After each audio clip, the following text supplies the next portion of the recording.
첫돌진한 아이가 있는 초보주부입니다. 결혼하자마자 성질 급하게 나온 아이 때문에 신혼 초부터 당초 세워뒀던 계획하고 계속 어긋나고 있네요. 신랑이 다니는 회사에서 결혼 전에 서울지사로 발령난다는 이야기가 거의 확정된 거나 마찬가지라고 했어요.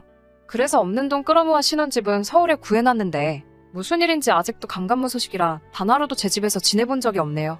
그래서 아직 신랑은 다니던 회사를 그대로 다니고 있어요.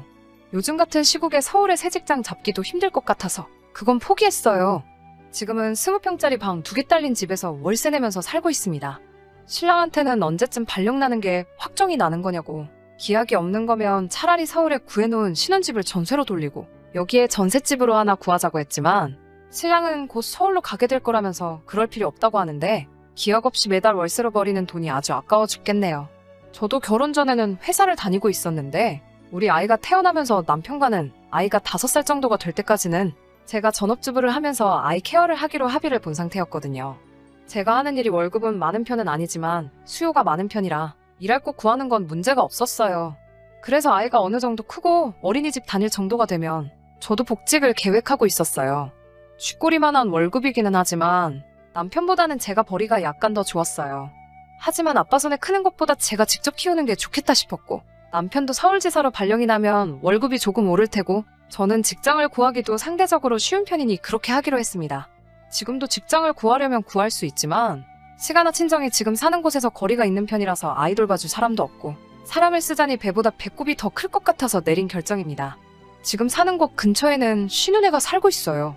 가까이 살지만 멀게만 느껴지는 신우잖아요.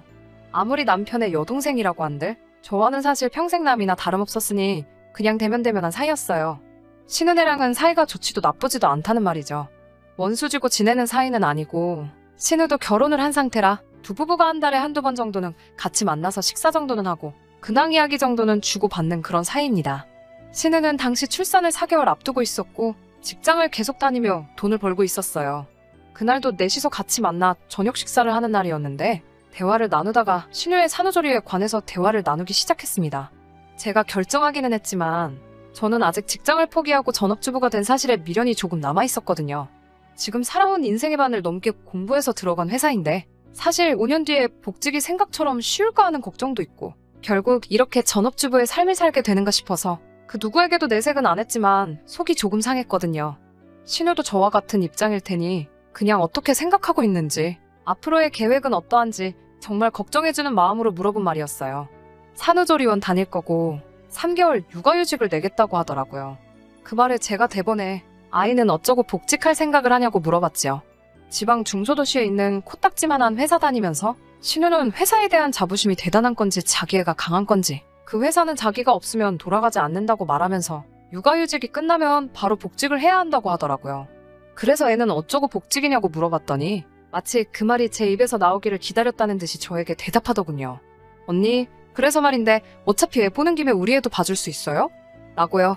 그런 걸 물어볼 거라고는 생각도 못했기 때문에 당연히 농담이겠거니 싶어서 우리 애 보는 데만도 허리가 부러질 지경이라고 농담하지 말라며 손사래를 쳤더니 저한테 잘 생각해보라고 하면서 말도 안 되는 소리를 늘어놓더라고요. 지네 아이가 태어나면 우리 아이한테 동생이 생긴 거나 마찬가지니 같이 키우면 아이한테 책임감도 생기고 정서적으로 좋지 않겠냐고 말하길래 이제 찻돌박진한 애한테 무슨 책임감이냐고 말도 안 되는 소리 하지 말라고 하고 애는 봐줄 생각 없다고 딱 잘라 대답했죠. 그 와중에 신랑은 아무 말도 없이 빈밥그릇을 긁어가면서 밥 먹는 척을 하고 있길래 테이블 아래로 다리를 툭 쳐가지고 같이 편 좀 들어달라는 식으로 신호를 줬는데 아무것도 모르는 척 탄창만 피고 있었어요. 신우 남편도 그렇고 우리 신랑 하고 있는 꼬라지를 보아하니 이미 저 빼놓고 셋이서 벌써 이야기를 끝낸 것 같다는 느낌이 들더라고요.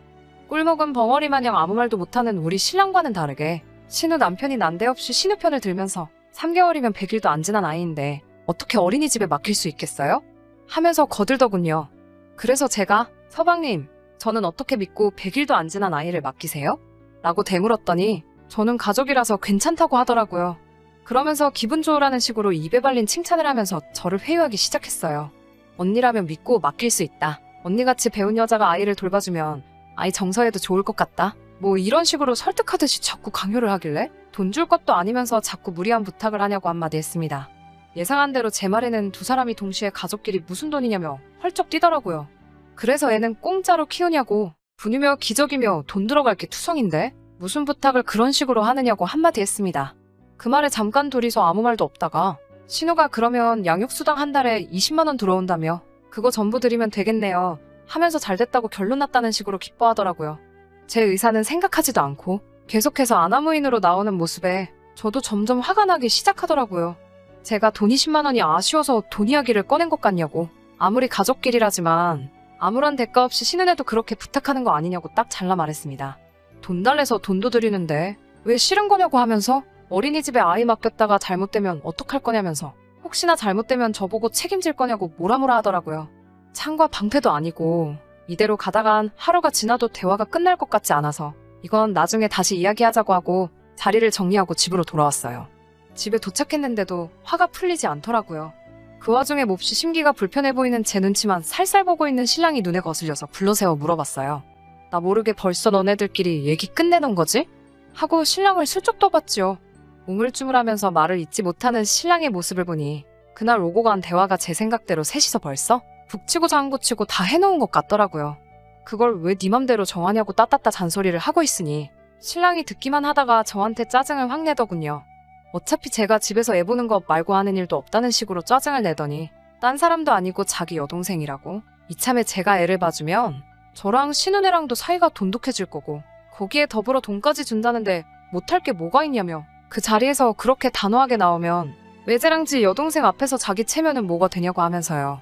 제가 신은혜 애만 봐주면 신우는 복직해서 안심하고 일할 수 있고 우리는 신우가 주는 돈 받으면 월세로 나가는 돈도 어느 정도 커버가 되는데 살림에 보탬도 되고 얼마나 좋냐고. 저 하나만 오케이 하면 모두가 평화로워지는 건데 일을 뭐 그렇게 어렵게 만드냐고 하더라고요. 화를 내야 할 사람은 저고 그 자리에서 제 편을 들어줬어야 할 신랑이 그런 식으로 나오니 서운한 마음보다 화가 치밀어 오르더라고요. 신랑한테는 앞으로 나한테 말 걸지 말라고 말하고 저는 아이방에서 이불 깔아놓고 자면서 며칠 동안 신랑하고는 말도 한마디도 안 했어요. 그렇게 지내고 있으니 이젠 시어머니까지 가세하더군요. 평소에도 우리 딸 하시는 분들이니 예상한 대로 시어머니까지 저한테 신은혜 애 봐주는 게 뭐가 그리 문제냐는 식으로 한마디를 하시더군요. 이제 저도 참을 만큼 참았고 시어머니까지 가세한 그 시점에 가만히 있을 이유가 없었어요. 친정엄마한테 이 사실을 말하고 그 길로 아이를 데리고 나와서 비어있는 서울 신혼집으로 향했습니다. 당연히 집에서는 아이랑 제가 짐 싸들고 없어졌으니 한바탕 난리가 났죠. 남편이 어디냐고 문자 보내고 전화하는 거 전부 싹 다 무시했습니다. 그러고 있으니 조금 있어서 시어머니한테 전화가 오더라고요. 전화를 받으니 격양된 목소리로 다짜고짜 저한테 화부터 내시더라고요. 가족끼리 힘든 부탁 한 것도 아니고 듣자하니 우리 딸이 돈까지 주기로 했다던데 너는 뭐가 그렇게 불만이 많아서 부득불리를 키워가지고 이 사단을 만드냐고 한 소리 하시더라고요. 옆에서 통화를 듣고 계시던 친정엄마가 전화기를 뺏어서 한마디 하셨습니다. 이건 이제 집안끼리의 문제니 엄마도 가만히 있을 수 없었다고 먼저 양해를 구하셨어요. 우리 딸이 사돈댁 핏줄 돌봐주는 보모로 보는 게 아닌 이상 신은혜 애 키우라는 말은 나올 수 없는 말이라며 역정을 내셨습니다. 보모는 돈이라도 받지 어디서 지금 우리 집 귀한 딸을 종년 취급하냐고. 박서방도 지 자식 하루 종일 보는 것도 아니면서 그러는 거 아니라고. 시어머니한테는 자식 키워보신 분들이 어찌 그런 말을 그리 쉽게 하냐고 말을 계속 이어가셨어요. 시어머니는 친정엄마의 말에 한마디도 대꾸하지 못하고 아무런 대답을 듣지는 못했지만 결국 전화를 끊으셨습니다. 그리고 얼마 안 있어서 남편에게 다시 전화가 오더라고요. 당연히 사과하려고 전화한 줄 알았죠. 그런데 신랑은 저에게 장모님까지 끌어들여서 일을 왜 이렇게 키우냐고. 신은혜 애 보는 것에 대해서는 한마디도 하지 않고 넷이서 다시 조율해보자면서 당장 집으로 들어오라고 하더군요. 엄마가 전화기를 뺏어서 한마디를 하시려고 하시기에 남편한테는 제가 말하겠다고 하고 전화기를 꽉 쥐었습니다. 사실 아직 회사는 구하지 못했지만 신랑에게 이미 저는 회사를 구한 상태라고 말했습니다. 월급도 원래 제가 받던 것보다 조금 더 불려서요. 이제부터 서울 신혼집에서 우리 엄마랑 같이 살면서 엄마가 아이 봐줄 거고 저는 복직할 거니까 그렇게 알라고. 너도 서울로 발령 나기 전까지는 이 집에 얼씬도 할 생각 하지 말라고 엄포를 놓았습니다. 그리고 나서 나도 우리 엄마도 쉬는 날 하루쯤은 있어야 되니까 주말 동안에는 하루에 5만 원씩 쳐줄 테니 신우한테 말해서 우리 집 와서 애나 보라고요. 쥐꼬리만한 월급 때문에 갓난애기 남한테 맡겨놓고 복직을 해야 하니 어차피 애 보는 거 용돈도 벌고 그 편이 신우한테도 훨씬 좋지 않겠냐고요.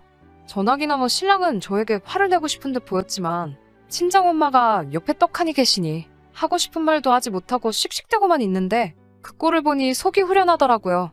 그러고부터 한 달이 지나서 지금이에요. 쉽다고 생각했던 복직은 생각보다 어려워서 아직 직장을 구한 상태는 아니지만 신랑 쪽은 아직 그 사실을 모르고 있습니다. 그건 그렇다 쳐도 한 달이 넘어가는 이 상황에 신랑도 시모도 따로 저에게 연락도 없는 데다가 서울 신혼집에 코빼기도 비추지 않는다는 점이 너무 실망스럽네요. 엄마는 집 문제는 빚을 내든지 해서 어떻게든 해결해 줄 테니 걱정하지 말라고 하고 이런 식으로 나오면 이혼까지도 생각해보는 게 어떠냐고 말하시고 있어요. 돈이야 제가 벌 능력이 되니 두 분이서 아예 이 집에서 같이 살면서 도와주신다고요. 아빠 없이 자랄 우리 아이한테는 미안하지만 지금 이 상황에 엄마의 말이 틀린 말은 아니라고 생각하고요. 출산을 앞두고 있는 신혼에는 궁금하지도 않네요. 가끔은 제가 너무했다는 생각이 들 때도 있긴 하지만 아무튼 이건 제가 만든 상황이 아니고 지들이 자초한 일이니까요. 후기 보냅니다. 사연 보낸 지도 벌써 2개월이 훌쩍 지나가 버렸네요. 그간 여러분들이 달아주신 의견 보면서 고민 많이 했습니다. 저는 사실 아직도 이혼까지 생각해 본 적 없었습니다.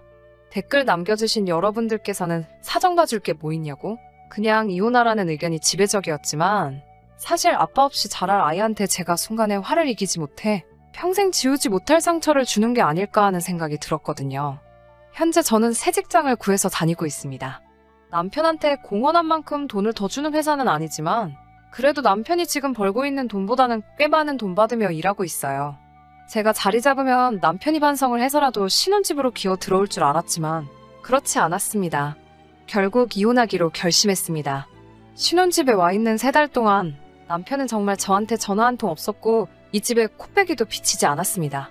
얼마 전이 신우 출산일이었어요. 신랑이 신우 태어난 아이 사진을 저에게 카카오톡으로 보내주더라고요.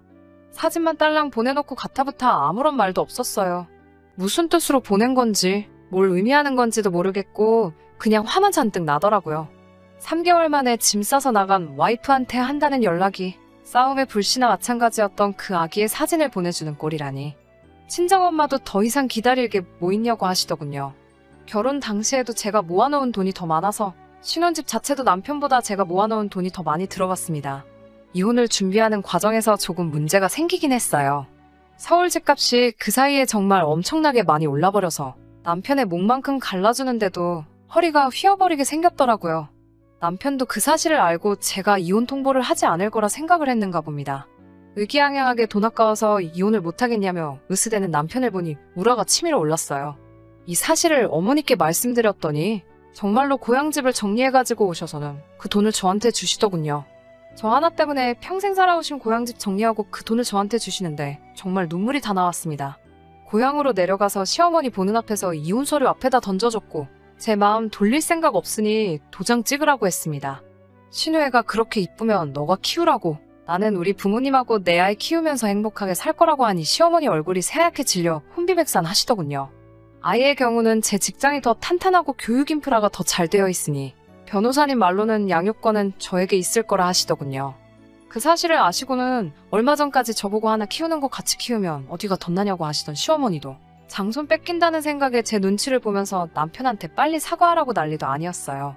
진작에 이렇게 했어야 하는 것을 3개월이나 시간을 끌었다는 게 정말 스스로가 다 한심하네요. 좋은 의견 나눠주신 여러분들께 우선적으로 감사의 말씀을 드리고 싶습니다. 신우애 키워주며 식모살이하는 결혼 생활보다 부모님하고 새로운 삶의 터전에서 아이와 함께 살아가는 행복한 이혼녀가 되는 게 훨씬 낫겠네요. 앞으로 저희 가족들한테 행복한 일만 가득하면 좋겠습니다. 의견 나눠주신 분들께 다시 한번 감사의 말씀 드리겠습니다.